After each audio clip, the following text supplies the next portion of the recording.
el tema es HCH Verde. La primera faceta fue que se legislara y hubiese un juzgado, y el juzgado ya existe.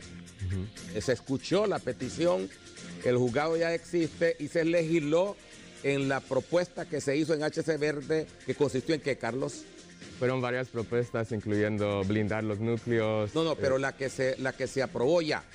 Los juzgados ambientales, hubo ya una reacción. Una reacción del sistema judicial.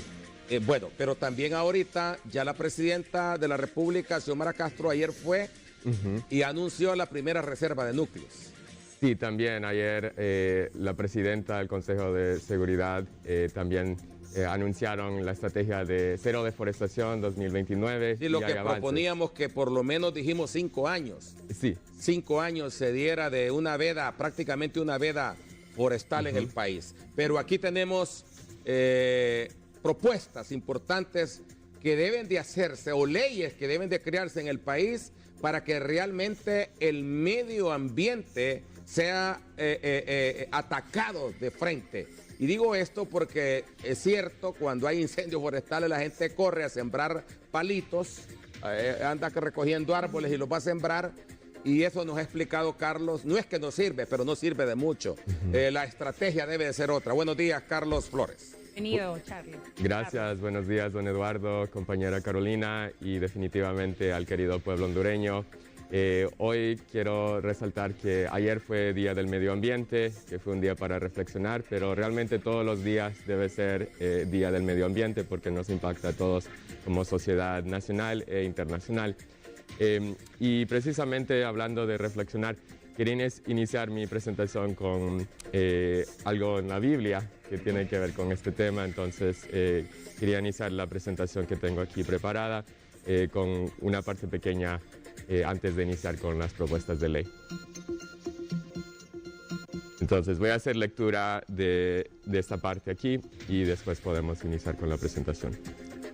Se corrompió la tierra delante de Dios y estaba la tierra llena de violencia. Dijo pues Dios a Noé: he decidido el fin de todo ser, porque la tierra está llena de violencia a causa de ellos. Hazte un arca de madera y entrarás en el arca tú, tus hijos, tu mujer y las mujeres de tus hijos contigo. Y de todo lo que vive meterás en la arca, de las aves según su especie, de las bestias según su especie, de todo reptil de la tierra según su especie. 2 de cada especie entrarán contigo para que tengan vida.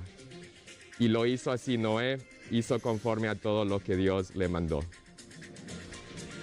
Entonces fíjese, don Eduardo, que creo que esto nos lleva a nosotros a reflexionar sobre la importancia del medio ambiente, de las especies que compartimos el planeta Tierra. Y podemos aprender varias cosas aquí de esta parte de Génesis, que es, en primer lugar, que la violencia de que se refiere aquí existe ya lamentablemente en nuestro país, en el Bajo Aguán, en la Mosquitia, en otras partes del país, debido a la lucha de los recursos y la falta de justicia ambiental. También el mensaje de que lo cumplió Noé, de rescatar no solamente a su familia, a los seres humanos, sino que también al medio ambiente. Así es. Es bíblico. Exactamente. Y precisamente con eso vamos a iniciar ahora el tema que es el reto ambiental de HCH Verde, 20 metas para el Congreso Nacional. Ya el Poder Ejecutivo de la Presidenta ya está actuando. Creemos que hay muchos buenos avances, aunque hacen falta. Y creemos que el Congreso Nacional tiene una oportunidad para realmente apoyar este tema. O sea, esto es lo que usted sugiere en esta propuesta de HCH Verde, sugiere al Congreso Nacional, a los diputados del país. Específicamente al Congreso Nacional, sí, 128 diputados, y esperemos de que ellos puedan tomar esta propuesta, que solo es una propuesta. No somos autoridad, yo no soy autoridad, pero esto es basado en la ciencia, todo lo que he investigado. Y lo hago de una manera con mucho respeto, humildad. No quiero generar polémica ni criticar a una persona sin el respeto. ¿Cuáles son las 20 metas para el Congreso? Sí, entonces, iniciando aquí, antes de entrar a las 20 metas, felicitar nuevamente, como mencionó don Eduardo, sobre varias propuestas, la resolución del Consejo Nacional de Defensa y Seguridad de la emergencia ambiental, también aumentar los votos que se necesitan, 86, para modificar las zonas núcleo, reducir, mejor dicho, las zonas núcleo, y entre otras, endurecer las penas para los delitos ambientales. Pero aquí las 10 propuestas básicamente están divididas en los temas más importantes ambientales: áreas protegidas y cuenca, justicia y derecho ambiental, restauración ecológica, biodiversidad, agua limpia y aire puro, suelo y desechos sólidos, tratados internacionales, infraestructura verde, energías renovables y regulación del sector minero. Aquí tengo los 10 temas al lado izquierdo, en verde, que los acabo de leer, y cada uno tiene 2 metas específicas para el Congreso Nacional, que son o una ley o una serie de leyes relacionadas a estos temas. Y el día de hoy quiero resumirlas, básicamente de una manera breve, puntual, pero creo que es importante para que se pueda socializar primero estos temas. Entonces, el primer tema tiene que ver con lo que hablamos la última vez, que son las áreas protegidas y cuencas. Este es el CINAP, las áreas protegidas que ya existen, y se necesita fortalecer este sistema de áreas protegidas. Las zonas núcleos deben ser de prioridad, que se están interviniendo, ya hicieron la intervención en la muralla, y va a seguir, ojalá, el gobierno interviniendo en otras áreas importantes. Pero la meta 1 debe ser, a través del Congreso, ampliar, recuperar y proteger los núcleos intocables.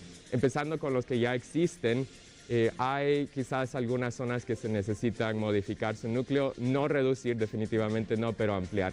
Por ejemplo, en este mapa se puede observar la Reserva del Chile.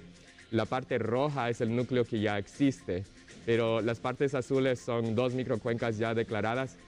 Hay una parte de ambas que queda dentro del núcleo, pero otras que quedan fuera.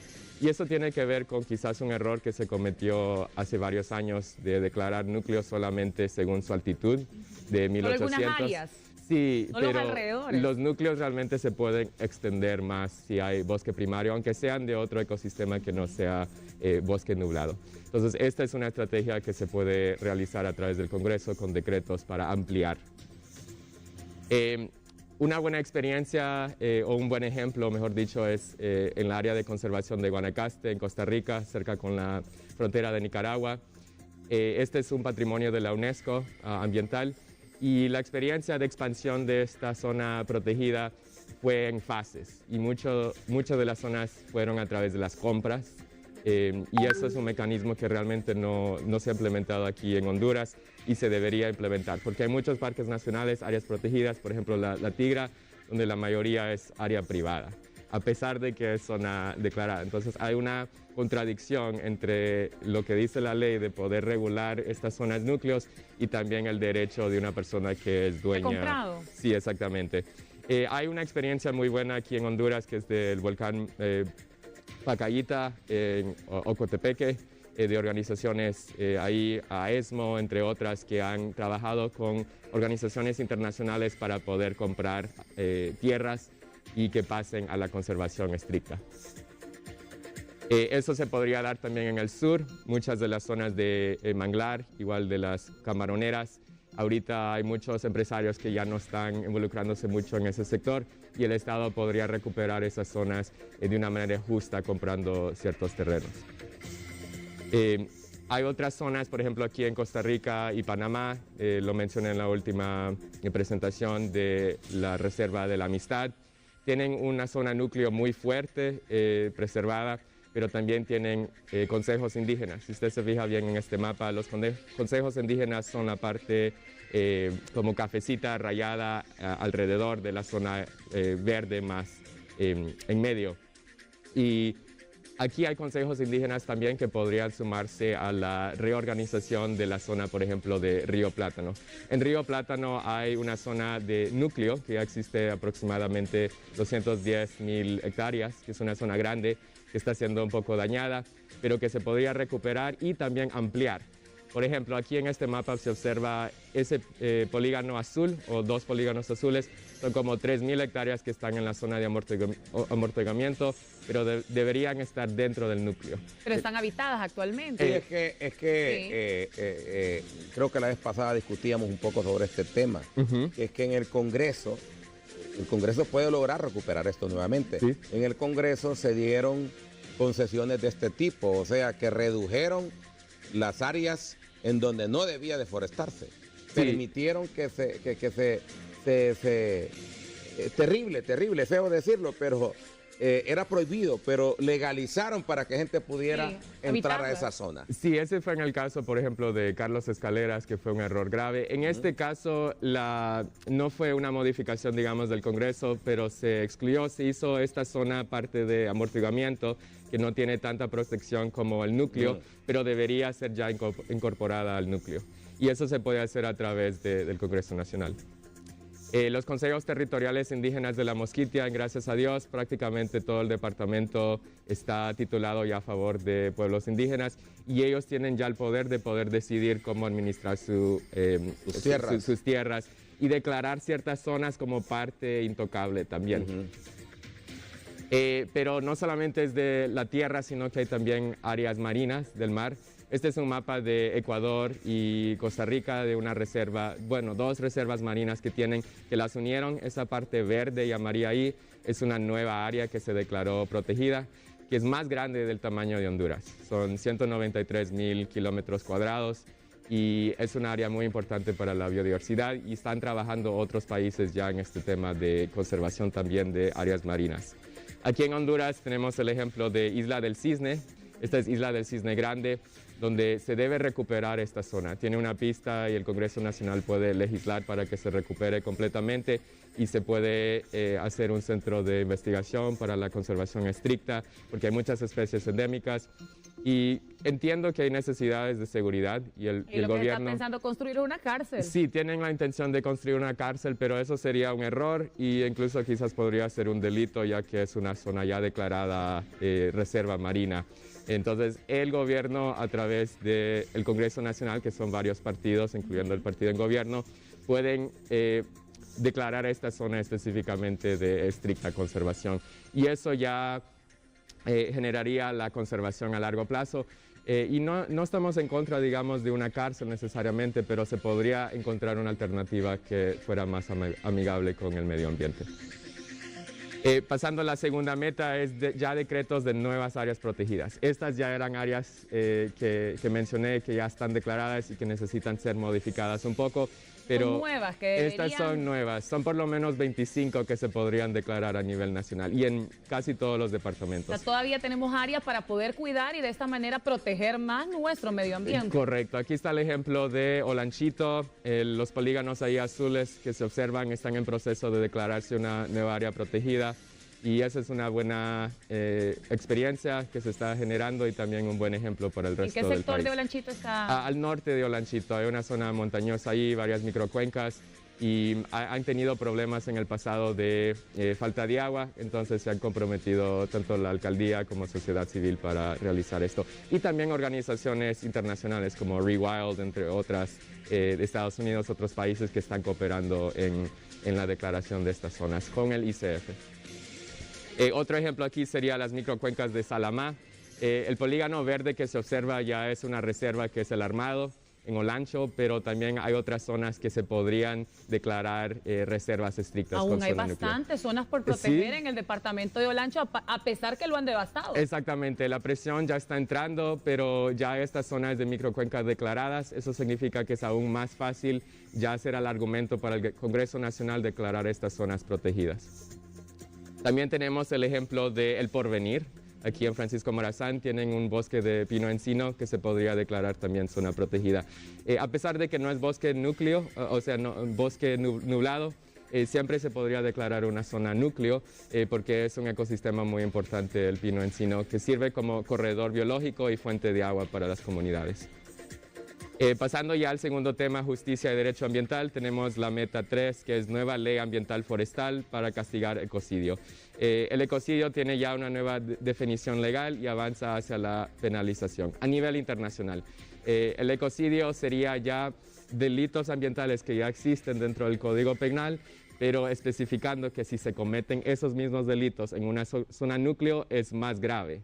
Entonces, si usted deforesta en una zona que no es núcleo, siempre es un delito ambiental. Es más fuerte. Pero si usted deforesta dentro de una zona que tiene protección estricta, ya debe ser una pena más dura. Entonces, ya hay una mesa de varias instituciones que están discutiendo esta nueva ley ambiental forestal y creo que el Congreso Nacional debe tomar en cuenta las sugerencias de estas instituciones. Meta 4 son los juzgados ambientales y guardarrecursos. Los juzgados ambientales se deben crear y se deben fortalecer, pero ¿quiénes van a ser los que van a recolectar evidencias? ¿Quiénes van a ser los ojos y los oídos en cada reserva? Van a ser los guardarrecursos. O sea, los mismos pobladores en la zona. Sí, se deben contratar personas de las mismas comunidades para que ellos tengan ese compromiso de conservación. Y generar empleo. Y generar también. empleo verde, exactamente. Y deben ser entrenados en derechos humanos, o sea, saber cómo manejar situaciones de conflicto y poder ya trabajar con los juzgados ambientales. Y sabemos que hay algunos guardias en ciertas reservas, pero se necesita crear un sistema más fuerte. Buena propuesta esta. Y tema 3, restauración ecológica. La meta 5 sería la veda forestal y cancelar planes de manejos en reservas, especialmente aquellos planes de manejos donde no se ha hecho un manejo adecuado. Por ejemplo, en este mapa tenemos la reserva de Texigua. Los polígonos verdes representan la reserva y dentro de esos polígonos, en las zonas de amortiguamiento, hay planes de manejo, pero si pueden observar ahí, la deforestación es masiva. O sea, no ha habido un manejo adecuado y se debe cancelar ese plan de manejo y también declarar una veda forestal, por lo menos en las reservas, en las zonas de amortiguamiento. Ya a nivel nacional se podría hacer, pero se tiene que discutir cómo se hiciera el manejo, el monitoreo de esas zonas. Pasando a la meta 6, reforestación y sistemas agroforestales en el corredor seco. Las zonas rojas. Que va de Comayagua a La Matío. Sí, las zonas rojas que usted observa ahí de Francisco Morazán, El Paraíso, La Paz, Intibucá, Lempira y un poco de Ocotepeque son las zonas más afectadas por las sequías, pero se puede recuperar mucho de eso usando este sistema de agroforestal. Entonces, no solamente sembrar, sino que incorporar árboles. Y esto se puede hacer con las escuelas, ya que han pasado decretos para que las escuelas se involucren. Los niños pueden ayudar a los campesinos a generar este tipo de sistema. Un sistema agroforestal básicamente incorpora especies nativas. No es una reserva, pero es más amigable con el medio ambiente y puede mejorar las fuentes de aguas en esta zona. Pasando al tema 4 es biodiversidad, flora y fauna. La meta 7 sería prohibir zoológicos, delfinarios, mascotización y experimentación de animales. Esto es de una campaña en Costa Rica que dice Costa Rica no permite el contacto directo con animales silvestres, por ejemplo con los perezosos, que es el animal que se puede observar en la pantalla, porque les causa estrés. Es un tipo de abuso de animales que ya lo ha prohibido. Y aquí usted va y los chinea, los abraza. Sí, muchas toma personas, fotografías. los turistas quizás no saben, pero el gobierno tiene que actuar para regular esto. Igual que Costa Rica ya eliminó los zoológicos estatales y los reemplazó con parques botánicos, que es una muy buena idea porque el Estado pierde bastante dinero. O sea, el OAVI, el director del OAVI, mencionó que solamente en corrupción que él ha denunciado fueron más de 100 millones de lempiras que se han perdido. Y ese recurso se podría usar para algo relacionado a la conservación que no involucraría el abuso de animales.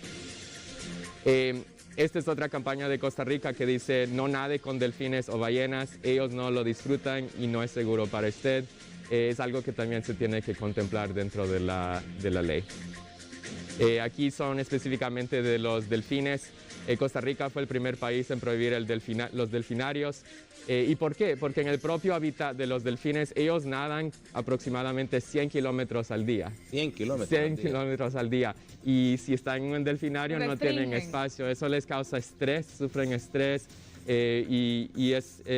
eso lamentablemente resulta en que ellos mueran en 20 años, cuando en su hábitat natural pueden vivir de 40 a 50 años.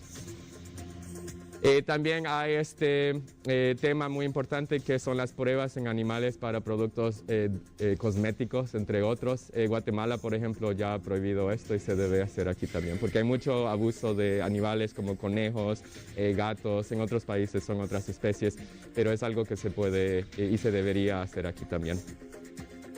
Pasando ya a la meta 8, sistema de jardines botánicos y centros de rescates. Entonces, las personas que, por ejemplo, ahorita están empleadas con zoológicos podrían siempre tener fuentes de empleos, pero con los jardines botánicos. Que el Lancetía, por ejemplo, es un modelo excelente. Sí, y hay muchas especies de plantas que tenemos en el país. Este mapa demuestra cada punto rosado que está ahí son especies de conservación, objetos de conservación. Pueden ser especies endémicas o en peligro de extinción que estos jardines botánicos pueden tener ahí dentro de sus muestras y ayudar con la reforestación que incluya especies también de esta naturaleza, no solamente los más comunes como pino, entre otras especies. Pasando al tema 5, aire puro y agua limpia, debe haber una ley integral de aire limpio. Esto se ha dado en Estados Unidos. Se deben identificar todas las fuentes de contaminación y implementar regulación. No es eliminar, digamos, un rubro. Sabemos que son importantes actividades económicas, pero se debe regular y deben haber estándares que todas las empresas puedan seguir. Igual con la meta 10, es una ley de agua limpia. Identificar las fuentes de contaminación del agua, tanto domésticas como industriales, y implementar regulaciones para estos sectores. El tema 6 es suelo y desechos sólidos. Muchas personas hablan del reciclaje, pero ¿sabía usted que es mejor la prevención primero antes de llegar al reciclaje? Y lo último que se observa ahí en la gráfica es ya el desecho, o sea, la eliminación, ya tirar algo a la basura. Interesante, primero la prevención. Prevención, sí, de ahí reutilizar un producto para otro uso y de ahí el reciclaje. Y hasta el final se hace la eliminación. Pero aquí lamentablemente a veces todo se va a la basura y eso causa muchos problemas. Exactamente. Entonces meta 11 es prohibir plásticos de un solo uso y regular desechos. Aquí es un ejemplo de Colombia. Ellos tienen esta ley de prohibir plásticos de un solo uso. Y todos estos que usted observa, los 14 puntos, son tipos de plásticos que se han prohibido. No solamente la bolsa plástica que es número 1, sino que el resto de estos productos. Y se encuentran alternativas amigables. Se le da un plazo a cada empresa, a todo el sector económico, para poder encontrar alternativas que son amigables con el medio ambiente. Esto reduce la cantidad de basura, pero también, como se acostumbra a quemar bastante basura, mejora el aspecto del aire limpio. También hay categorías de desechos. En otros países no todo es en una sola categoría de desechos, sino que hay residuos aprovechables como plástico, cartón, vidrio, papel, metales que se pueden reciclar. También residuos orgánicos aprovechables como restos de comida se pueden categorizar. En otros países se hace así y esos residuos se pueden usar para apoyar la agricultura. En toda Europa y eso. Exactamente. Sí. Y ya sabe dónde va a depositar la basura. Y hay diputados que ya han planteado esto. Escuché en una sesión reciente del Congreso Nacional, Yuri Sabas, diputado de Choluteca, hablando que él ha presentado este proyecto de ley, pero no ha tenido mucho apoyo en el Congreso. ¿Y estos proyectos, por ejemplo, así no son costosos? No son costosos. Más bien ahorran dinero para el Estado. Pueden tener financiamiento para esto. Exacto. Y hay mucho apoyo internacional. El dinero creo que es uno de los factores menos importantes en muchos de estos temas porque hay mucho interés internacional. Mira este mapa aquí, todos los países que tienen un tipo de color, los verdes son países que ya han pasado leyes relacionadas a prohibir el uso de plásticos de un solo uso y los otros países también contemplando. Honduras solamente en Roatán tienen este tipo de prohibiciones, sí. Pero debería ser a nivel nacional, porque a nivel centroamericano ya existe en Costa Rica, Panamá, Guatemala. Pero debe de haber también campañas de concientización, educación y también sanción. Sí, debería incluirse en la ley, especificar cuál sería el mecanismo para educar a las personas sobre estos cambios. Meta 2 es prohibir pesticidas y productos químicos peligrosos. O sea, hay ciertas categorías de pesticidas, los más dañinos, porque si usted observa la gráfica, cuando se usa el pesticida, no solamente afecta a la zona donde está el cultivo, sino que va a las fuentes de agua, va a otras áreas verdes. Daño de peces. Sí, en la salud también de nosotros. Así es. Exactamente. Pasando al tema 7 son los tratados internacionales. Meta 13, ratificar Tratado Global de los Océanos, Acuerdo de Escazú, entre otros. ¿Qué es el Tratado Global de Océanos? Es un tratado que existe para regular las zonas que no son de ningún gobierno. O sea, el mar, el alta mar, es una zona donde no está delimitado. Exactamente, pero ahora existe un acuerdo para poder llegar a la meta de 30% de esos mares que sean reservas internacionales. Y cerca de Centroamérica hay esta que se llama el domo térmico, que es enorme, hasta 1 millón de kilómetros cuadrados, y que debe ser parte de la agenda del gobierno. Y sencillamente tiene que ratificar el gobierno debe ratificar este tratado. El domo térmico, ¿cuál es su importancia? Tiene importancia ecológica, económica. Si usted pesca, por ejemplo, en el Golfo de Fonseca, depende mucho de esta zona.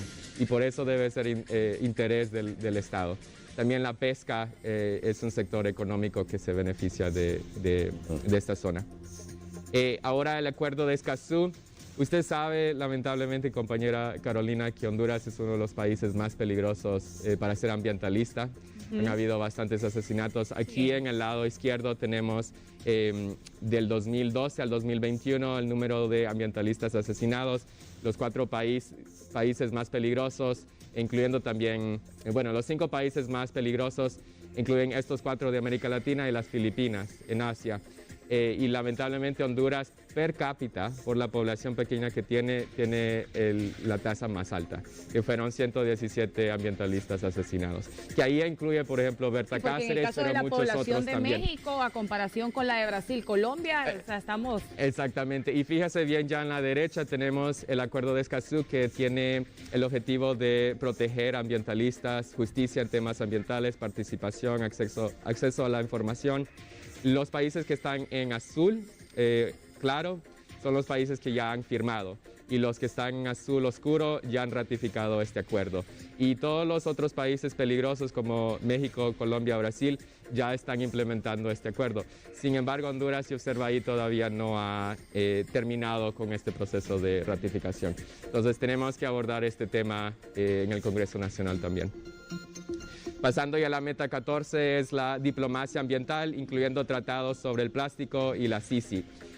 Hay una coalición dentro de este tratado de plástico que es de alta ambición, se llama, que está impulsando un buen tratado, que es un buen tratado sobre los plásticos a nivel internacional.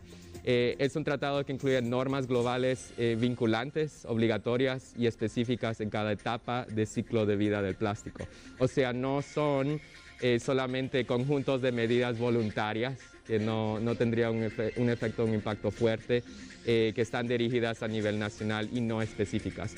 Honduras debe sumarse a esta coalición que ya incluye países como Costa Rica, como Chile, porque es sumamente importante para no solamente Honduras, sino que el mundo. También tenemos este tema de la CICI, que hay mucha crítica quizás de que se ha demorado mucho el gobierno. Y usted sabe que en Guatemala hubieron muchos casos de corrupción con la CICI en Guatemala, y eso incluía temas ambientales. Por ejemplo, la vicepresidenta en ese momento, Roxana Valdetti, su hermano fue parte de los procesados por crímenes ambientales. Entonces, ahorita que se está negociando el acuerdo con la Comisión, con las Naciones Unidas para esta comisión, se debe incorporar crímenes ambientales específicamente porque nos afecta bastante, y al final esta comisión es para combatir la impunidad, y aquí ha habido bastante impunidad en temas ambientales, sea en el Bajo Aguán, en la Mosquitia, en Olancho en general, sí, exactamente. Asesinatos y también crímenes de saqueo, de otro tipo de explotación ilegal. Pasando ya al tema 8 es infraestructura verde, meta 15 es la ley de urbanismo verde y desarrollo sostenible. Esto lo hablamos la última vez, don Eduardo, sobre la construcción vertical de edificios verticales y otras medidas que se deben implementar en las ciudades importantes del país. Entonces, este mapa aquí, por ejemplo, demuestra más de 20 diferentes medidas que se deben tomar y se pueden tomar en el caso de Honduras en las zonas urbanas. Este es un ejemplo, San Pedro Sula, la zona urbana ahí se observa en la parte gris.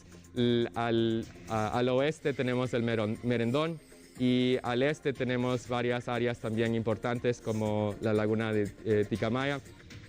Y observamos este ejemplo, en el lado izquierdo 2004. La gran diferencia. Sí, es una área verde que existía todavía dentro de San Pedro Sula. Esa laguna está perdida. Sí, la laguna, y esta es otra zona montañosa que no tiene ningún tipo todavía de regulación estricta, y mire lo que ocurrió, la urbanización se está comiendo esta parte que sirve como reserva importante no solamente para la biodiversidad, sino que también para el microclima de San Pedro Sula, el agua, prevención contra inundaciones.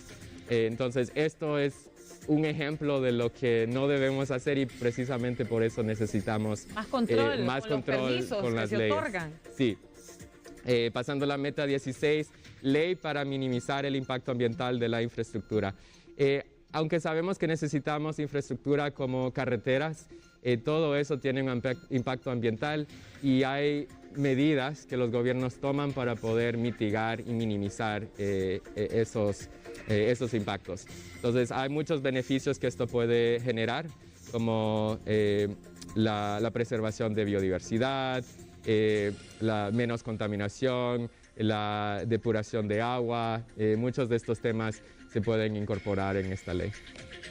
Pasando al tema 9, energías renovables, la meta 17 debe ser 100% electricidad renovable en la matriz energética. Impulsar, y más que todo, no solamente el sector privado, que hay un papel para ellos, pero también proyectos energéticos renovables en comunidades, o sea, manejados por el Estado, pero apoyados por comunidades. Y ahí puse el convenio 169 de la OIT, que es de los pueblos indígenas, tiene que ser con el consentimiento previo de ellos también. Entonces, sin olvidar ese tema. Pero aquí en esta gráfica, las emisiones globales de gases de efecto invernadero por sector, la mayoría a nivel mundial viene del sector energético. Y por eso este tema es de prioridad para el mundo. Aquí a nivel centroamericano, los últimos datos que tenemos de porcentaje de electricidad renovable, vamos bien todos los países, los 7 países de Centroamérica. Pero que está más bajo. Pero Honduras sí es el último. Podrían ellos mejorar. Tiene el 100% de No energía cuidan su renovable. medio ambiente. Costa Rica ya es un ejemplo de que se puede lograr llegar a esa meta, involucrando todos los tiene factores. térmicas. Tiene más que todo hidroeléctricas, pero también eólicas, tiene también solar, pero ya no usa fuentes de fósiles que son los que generan el cambio climático, una de las principales fuentes de combustibles de fósil. Pasando ya a la meta 18, ley para prevenir y reducir el desperdicio de energía.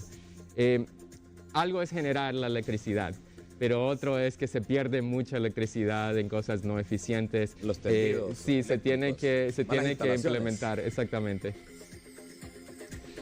Ya pasando al último tema, esta foto aquí es de Panamá. No sé, don Eduardo, si usted se recuerda que hubo un proceso de manifestaciones, un episodio grande de manifestaciones nacional contra una minería, una concesión que se generó en Panamá. Y es que los panameños han estado sintiendo en el mismo canal de Panamá. Sí, hay muchos problemas ambientales, corrupción, y ellos lograron la meta que fue detener esta concesión porque iba a dañar bastante una zona boscosa importante y no generar realmente mucho beneficio para el país.